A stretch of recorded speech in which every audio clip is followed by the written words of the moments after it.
Assalamualaikum warahmatullahi wabarakatuh. Perkenalkan, nama saya Andi Suwandi. Di sini saya akan sedikit menjelaskan e-commerce dan e-commerce. Pengertian dari e-commerce. E-commerce adalah semua aktivitas bisnis atau perdagangan melalui media elektronik pada umumnya dan internet pada khususnya. Secara teknis, e-commerce dapat berupa transaksi lewat internet, tele-education, teletext, dan lain-lain. Karakteristik e-commerce ada 4 poin. Yang pertama, transaksi tanpa batas. Yang kedua, transaksi anonim. Yang ketiga, produk digital dan non-digital. Yang keempatnya, produk barang tak terhubung. Klasifikasi e-commerce itu ada beberapa. Yang pertama, B2B, yaitu penjualan produk atau jasa antar company atau antar bagian bisnis. Yang keduanya, B2C, yaitu penjualan produk atau jasa antara company dengan konsumen. Karakteristik B2B ada 3. Yang pertama, penjualan barang atau jasa dalam jumlah yang banyak atau borongan. Yang kedua, biasanya dengan harga yang khusus atau lebih murah karena pembelian dilakukan dengan jumlah banyak guna dijual kembali. Koneksi online antara vendor dengan pembeli. Untuk keuntungan B2B, yang pertama, produktivitas kerja yang besar dan potensial. Yang kedua, penghematan waktu dalam melakukan transaksi. Yang terakhir, berkurangnya biaya yang harus dikeluarkan, proses yang cepat, transparan, dan harga yang lebih murah. Karakteristik B2C. Yang pertama, penjualan secara eceran dari company atau badan bisnis langsung ke konsumen akhir. Yang kedua, produk eceran yang sangat beraneka ragam. Yang ketiga, pembayaran secara online menggunakan kartu kredit. Yang keempat, berbelanja dengan sangat mudah. Yang terakhir, usaha berpromosi dengan menggunakan penjualan silang antara produsen dengan konsumen atau dengan adanya potongan harga. Keuntungan B2C itu ada 4. Keuntungan bagi badan bisnis. Yang pertama, akses ke pasar global secara langsung. Penghematan waktu dan tempat. Yang ketiga, pengurangan biaya yang sangat berarti. Yang terakhir, kesediaan penuh 24 jam per hari dan 7 hari per minggu. Keuntungan B2C. Keuntungan bagi konsumen itu ada 4. Berbelanja secara online tidak sesulit dari apa yang bisa didapat di pasar tradisional. Mudah dalam penggunanya, tidak memerlukan kepandaian khusus. Banyak pilihan yang didapat dengan mudah ditambah dengan kerahasiaannya dijamin. Product on demand. Apa yang Anda perlukan akan Anda dapatkan. Tantangan B2C ada 4. Transformasi budaya dari tradisional ke online. Memerlukan kepercayaan yang sangat tinggi. Keterbatasan pembayaran atau transaksi maksimum. Keamanan dan lain-lain. Yang terakhir, sistem pengiriman. Manfaat e-commerce. Di sini ada 8 manfaat e-commerce. Yang pertama, revenue stream atau aliran pendapatan baru yang mungkin lebih menjanjikan, yang tidak bisa ditemui di sistem transaksi tradisional. Yang kedua, dapat meningkatkan market exposure, pangsa pasar. Yang ketiga, menurunkan biaya operasional operating cost.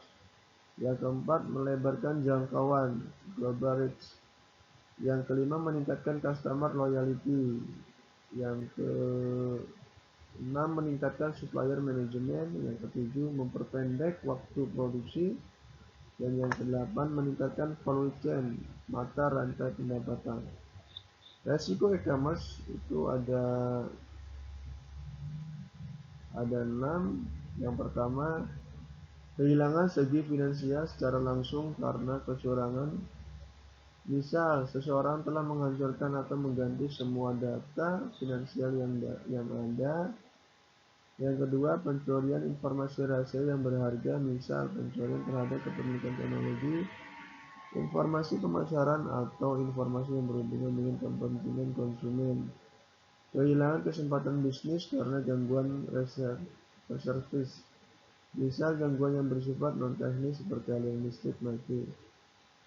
Yang keempat, penggunaan akses ke sumber oleh pihak yang tidak berhak, misal secara hacker berhasil membobol sistem perbankan dengan berhasil memindahkan sejumlah rekening orang lain ke dalam rekening pribadinya.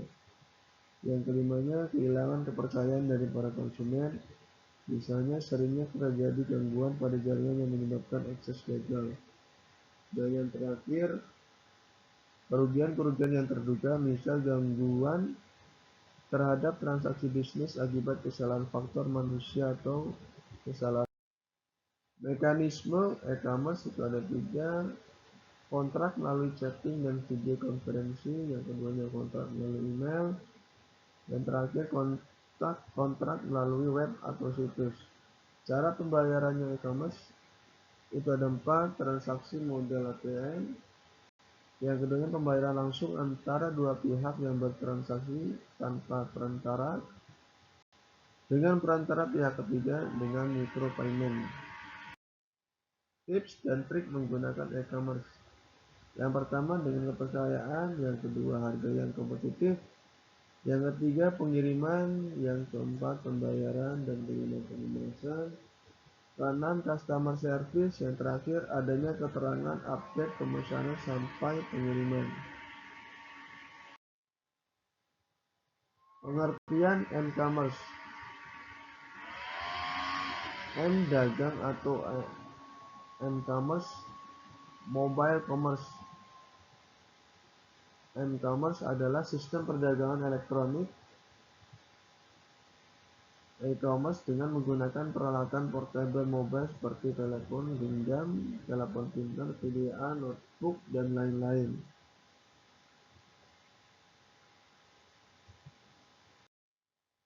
Kelebihan e-commerce.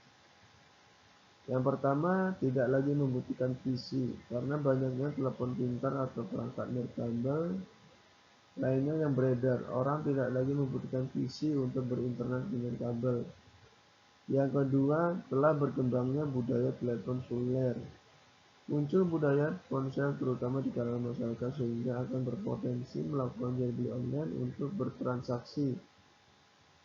Yang ketiga, biaya yang cenderung menurun.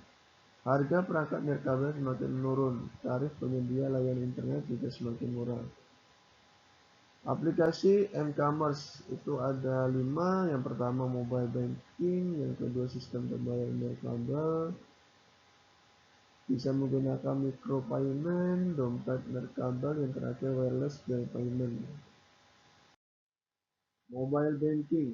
Mobile banking adalah layanan yang diberikan oleh pihak bank untuk melakukan transaksi secara online. Sistem pembayaran nirkabel. Dengan sistem ini, ponsel bisa menjadi alat pembayaran yang aman dan menjadi alat pembayaran yang sah di jaringan seluler. Misalnya di Italia atau sistem pembayaran parkir dengan menggunakan ponsel. Di Jepang dan di Indonesia juga sudah ada pembelian tiket bioskop melalui ponsel. Micropayment. Micropayment ini hampir sama dengan sistem pembayaran elektronik nirkabel di atas. Micropayment juga memfungsikan ponsel menjadi alat pembayaran, namun aplikasi yang dilakukan hanya pembayaran yang sifatnya kecil, biasanya kurang dari $10. Untuk dompet nirkabel adalah teknologi yang memungkinkan pemegang kartu untuk melakukan pembelian dengan hanya memencet satu tombol di perangkat nirkabel mereka. Salah satu contohnya adalah Nokia Wallet. Aplikasi ini menyimpan data seperti kode, kartu kredit, dan bisa menyusahkan pembelian secara digital. Microsoft juga memiliki M-Wallet yang dikenal dengan Microsoft Passport untuk digunakan di lingkungan nirkabel. Wireless bill payment. Beberapa perusahaan kini menyediakan layanan pembayaran tagihan via ponsel. Ada sistem yang disebut dengan Smart Pay System. Sistem ini membantu pembayaran hanya dengan memasukkan kode rahasia untuk mengesahkan pembayaran dari bank. Terima kasih, mungkin itu aja untuk presentasinya mengenai e-commerce dan m-commerce. Baik, jadi wassalamualaikum warahmatullahi wabarakatuh.